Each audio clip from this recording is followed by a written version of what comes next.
ఓం శ్రీ గురుభ్యో నమః. ఆదిత్యాది నవగ్రహ దేవతాభ్యో నమః. ఓం శ్రీ మహాగణాధిపతయే నమః. ఓం ఐం సరస్వత్యే నమః. ప్రేక్షకులందరికీ శ్రీ విశ్వవసునామ సంవత్సర శుభాకాంక్షలు.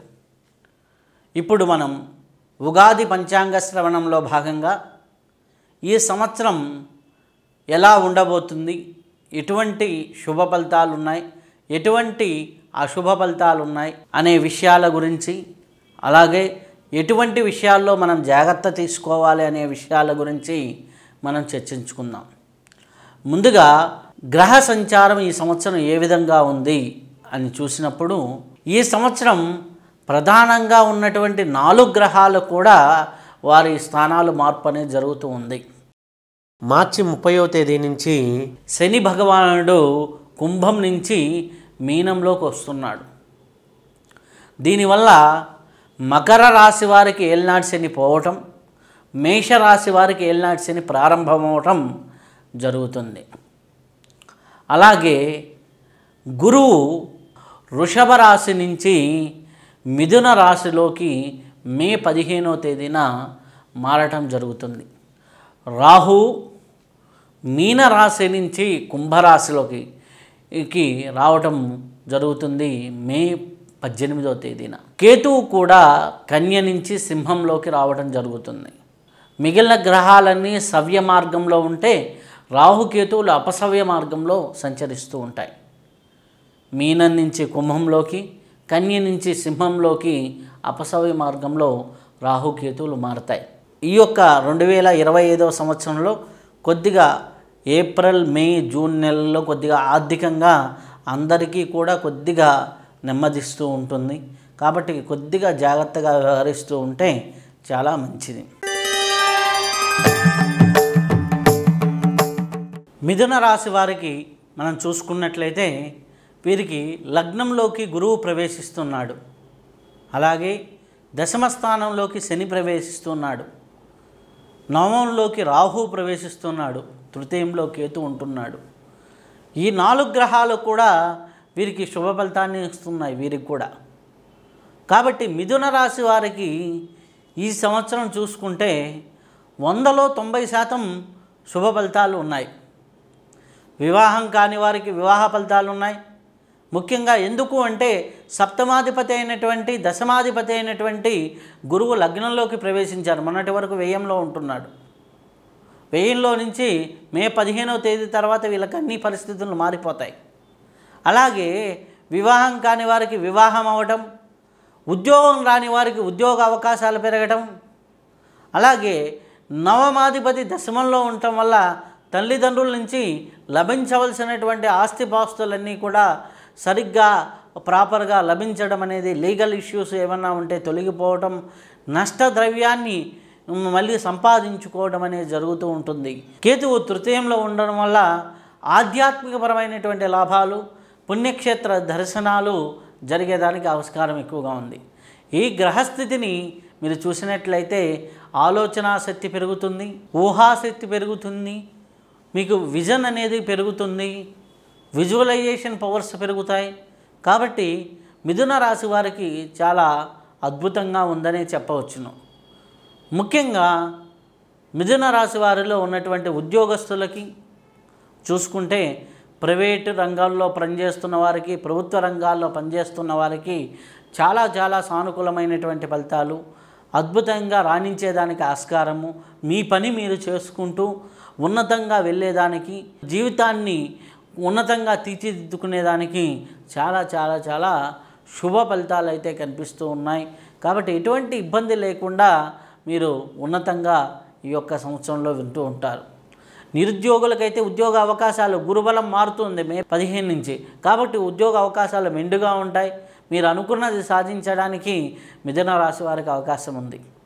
అలాగే ఈ యొక్క వ్యవసాయ రంగంలో ఉన్నవారికి 1-2 పంటలు కలిసి వచ్చేదానికి, మీరేసిన పంటల్లో మంచి లాభాలు గటించేదానికి ఆస్కారం ఎక్కువగా ఉంది.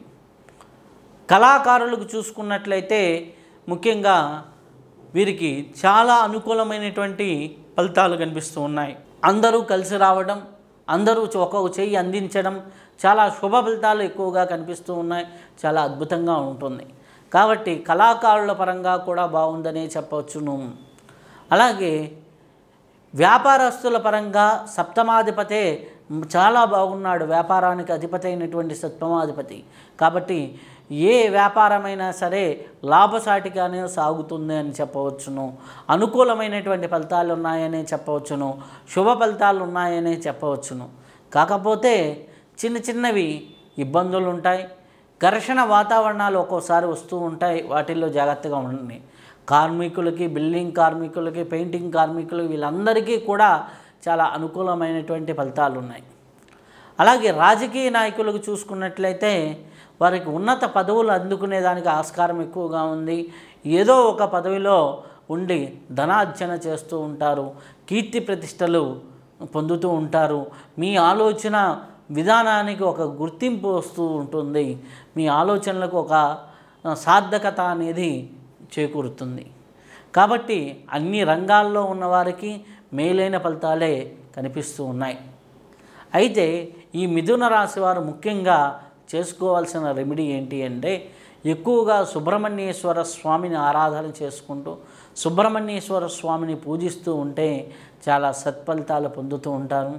అలాగే దత్తాత్రేయ క్షేత్రాలని దర్శించుకుంటూ, అంటే ముఖ్యంగా మనకి గానుగాపూర్ ఉంది, కురుపురం ఉంది, పిఠాపురం ఉంది, అది పీఠికాపురం అంటారు, పిఠాపురం. ఇట్లాంటి దత్త ప్రదేశాలని దర్శనం చేసుకుంటూ దత్తాత్రేయ చరిత్రను కానీ పారాయణ చేసుకుంటూ ఉంటే మంచిది. అలాగే శ్రీ దక్షిణామూర్తి స్తోత్రాన్ని పారాయణ చేసుకుంటూ ఉన్నా కానీ చాలా శుభ ఫలితాలు కలుగుతూ ఉంటాయి. చాలా అద్భుతమైనటువంటి ఫలితాలు కలుగుతూ ఉంటాయి.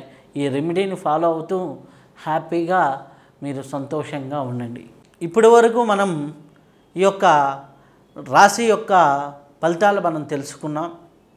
అయితే ఇది కేవలం గోచార ఫలితాలు మాత్రమే. అంటే గోచార ఫలితము అంటే ప్రస్తుత గ్రహస్థితిని గురించి చెప్పేటటువంటి ఫలితాలు. అలాగే మన కర్మచక్రాన్ని గురించి చెప్పేది, మన సంపూర్ణ జాతకం గురించి చెప్పేది మన జాతక చక్రం. జాతక చక్రము అంటే ఎప్పుడంటే మన పుట్టిన సమయాన్ని బట్టి వేసేది.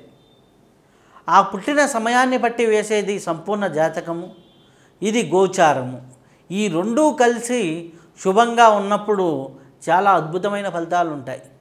ఈ రెండిట్లో ఏదో ఒకటి మైనస్గా ఉందనుకోండి, కొంతవరకు శుభ ఫలితాలు ఉంటాయి. ఈ రెండు కూడా మైనస్లో ఉన్నాయనుకోండి, అప్పుడు చాలా ఇబ్బందులు ఎక్కువగా ఉంటాయి.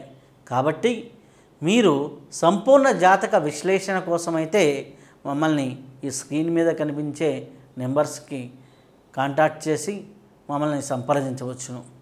అలాగే మీరు ఇంకా మెరుగైన రెమెడీలు తెలుసుకోవాలనుకున్నా, ఇంకా యోగపరమైనటువంటి రెమెడీలు, అలాగే ఇంకా ఎక్కువ రెమెడీలు చేసుకొని మీ జీవితాన్ని పండించుకోవాలనుకున్నా మమ్మల్ని సంప్రదించవచ్చు. ఈ సమాచారం నచ్చినట్లయితే మీరు షేర్ చేయండి, అలాగే సబ్స్క్రైబ్ చేయండి. ఈ జ్ఞానాన్ని 10 మందికి అందజేయండి. అప్పుడు మీరు ఆనందంగా ఉంటారు, 10 మంది ఆనందంగా ఉంచుతారు. అలా ఈ యొక్క జ్ఞానాన్ని 10 మందికి పంచుకోవడం వల్ల మీకు కూడా వారి జీవితాల్లో మార్పు వస్తే ఆ శుభ ఫలితాలు మీకు కూడా కలుగుతూ ఉంటాయి. మన తోటివారు బాగు మనం కోరితే మన బాగు భగవంతుడు కోరుతాడు. ఆ విధంగా ఈ విషయాన్ని 10 మందికి షేర్ చేయండి, అలాగే సబ్స్క్రైబ్ చేయండి ఛానల్ని. మీరు ఆనందంగా ఉండండి, 10 మందిని ఆనందంగా ఉంచండి. శుభం భూయా, సర్వే జనా సుఖినో భవంతు.